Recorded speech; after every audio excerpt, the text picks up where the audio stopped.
제10장. 내가 또 보니 힘센 다른 천사가 구름을 입고 하늘에서 내려오는데, 그 머리 위에 무지개가 있고 그 얼굴은 해 같고 그 발은 불기둥 같으며, 그 손에는 펴놓인 작은 두루마리를 들고, 그 오른발은 바다를 밟고 왼발은 땅을 밟고, 사자가 부르짖는 것 같이 큰 소리로 외치니, 그가 외칠 때에 7 우레가 그 소리를 내어 말하더라. 7 우레가 말을 할 때에 내가 기록하려고 하다가 곧 들으니, 하늘에서 소리가 나서 말하기를, 7 우레가 말한 것을 인봉하고 기록하지 말라.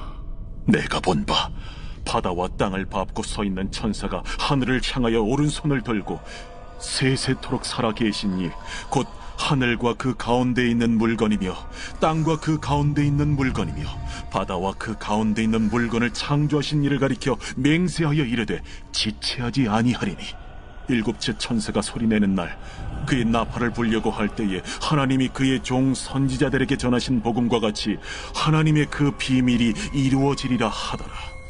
하늘에서 나서 내게 들리던 음성이 또 내게 말하여 이르되, 내가 가서 바다와 땅을 밟고 서 있는 천사의 손에 펴놓인 두루마리를 가지라. 하기로 내가 천사에게 나아가 작은 두루마리를 달라 한즉, 갖다 먹어버리라. 내 배에는 쓰나 내 입에는 꿀같이 달리라. 내가 천사의 손에서 작은 두루마리를 갖다 먹어버리니 내 입에는 꿀같이 다나 먹은 후에 내 배에서는 쓰게 되더라.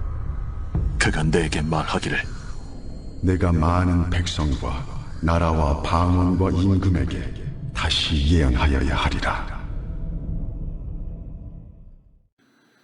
오늘 말씀을 보시면 요한이 힘센 다른 천사가 구름을 입고 하늘에서 내려오는 것을 보았습니다. 우리는 9장에서 심판을 가리키는 7 천사들의 나팔 소리 중에 6번째 천사가 나팔 부는 것을 보았습니다. 나팔 부는 7째 천사의 내용은 11장에 나옵니다.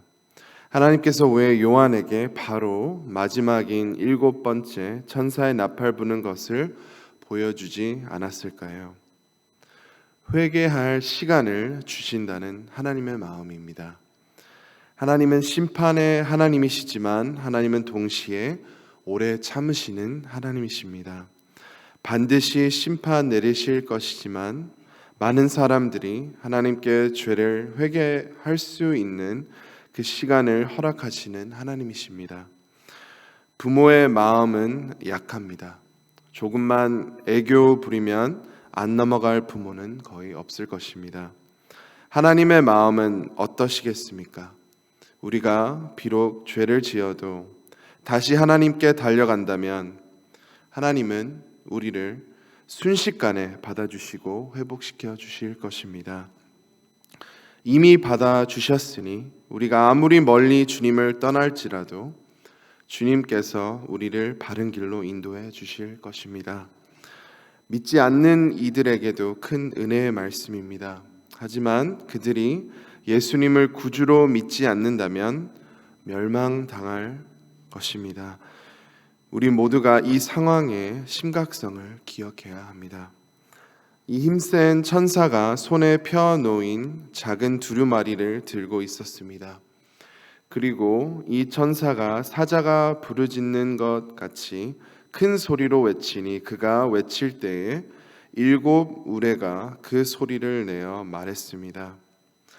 7 우레가 말을 할 때 요한은 그 내용을 기록하려고 했습니다. 하지만 하늘에서 말씀하였습니다. 그 내용을 인봉하고 기록하지 말라고 했습니다.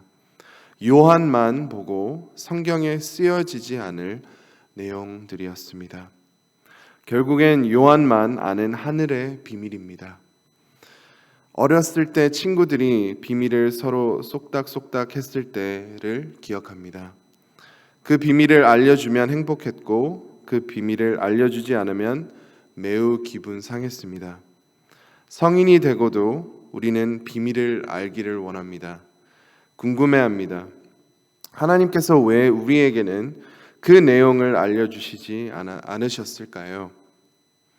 하나님은 우리가 겸손하기를 원하십니다. 우리는 시간이 갈수록 지혜로워질 수 있고 또 경험을 쌓을수록 지혜로워집니다. 하지만 동시에 교만해질 수 있습니다. 우리가 다 아는 것처럼 살 때가 많지만 사실 모르는 게 더 많고 부족함 투성입니다.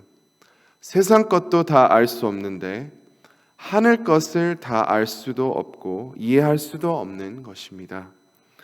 그래서 겸손한 마음과 그 자세로 하나님께 나아가는 것입니다. 하나님의 때가 있습니다. 그 때가 안 돼서 알려주시지 않는 내용들도 있습니다. 이 천사가 또 모든 것을 창조하실 하나님을 가리키며 이렇게 맹세하였습니다.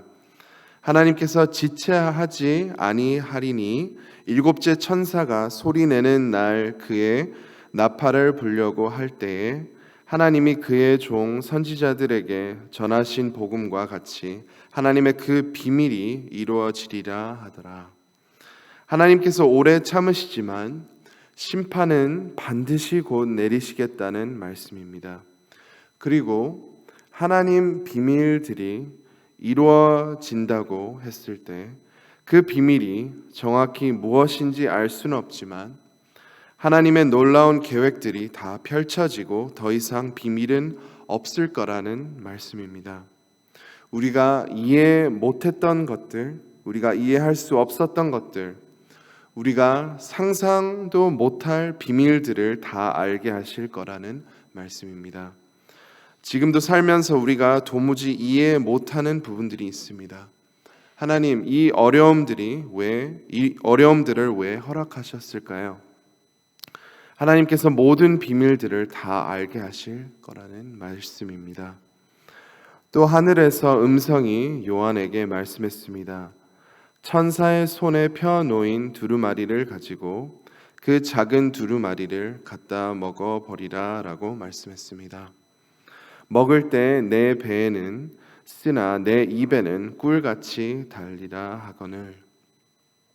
하나님께서 요한이 하나님의 말씀을 전하기를 원했습니다. 그 말씀을 전하기 위해는 요한이 먼저 그 말씀을 먹어야 했습니다. 먹는다는 것이 본인이 먼저 하나님 말씀을 경험하라는 것입니다. 먼저 그 말씀을 알고 습득하고 그 말씀에 감동받으라는 것입니다. 우리도 하나님의 말씀을 전해야 합니다. 말씀을 전하기 위해 우리도 그 말씀을 먹어야 합니다. 생명의 양식, 영의 양식입니다. 배고프면 당연히 밥을 먹어야 하듯이 우리 영혼이 그렇게 메마를 때 우리 양식이 필요한 것입니다. 그리고 하나님을 몰라서 영적으로 굶주린 사람들에게 이 생명의 양식을 나누는 것입니다. 하나님의 말씀은 쓰기도 하고 달콤하기도 한다고 합니다. 하나님의 은혜의 말씀들은 달콤합니다. 우리를 무조건적으로 사랑하시는 말씀, 우리를 살리는 그 말씀이 참으로 달콤합니다. 하지만 쓴 말씀들도 있습니다. 반드시 심판하신다는 말씀은 쓴 말씀입니다. 특별히 믿지 않는 사람들에게는 정말 쓴 말씀입니다.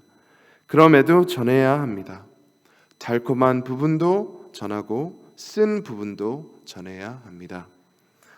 사람들 많은 곳에 항상 큰 사인 들고 심판이 곧 온다. 회개하라. 회개하지 않으면 지옥 간다. 이런 말씀을 전하는 분들이 있습니다. 심판을 강조하고 지옥을 강조합니다. 저는 그 사람들을 볼 때에 거부감이 항상 있었습니다. 나도 예수님 믿는데 저거는 좀 아닌 것 같다라는 생각이 들었습니다. 하나님은 틀림없이 심판의 하나님이시지만 동시에 사랑이 많으시고 또 은혜의 하나님이신데 너무 심판하는 부분만 강조해서 사람들에게 거부감을 주는 것은 아니라고 생각합니다. 쓴 말씀도 나누지만 또 달콤한 말씀을 함께 나누어야 한다고 생각합니다. 우리의 죄는 깊고 깊지만 하나님의 은혜는 더 깊고 더 깊다는 것을 강조해야 합니다. 그렇다고 은혜만 강조하면 안 되는 것입니다. 죄가 없으면 좋은 소식이 아닙니다. 죄가 있고 죄를 해결해 주시는 하나님이 계셔서 좋은 소식입니다. 복음입니다. 하나님 말씀을 균형 맞게 전해야 합니다. 오늘도 모든 것을 주관하시는 우리 하나님을 믿으며 그의 말씀을 먹고 전하는 우리 모두가 되시기를 간절히 소망합니다. 이 시간 함께 말씀을 붙잡고 기도하겠습니다.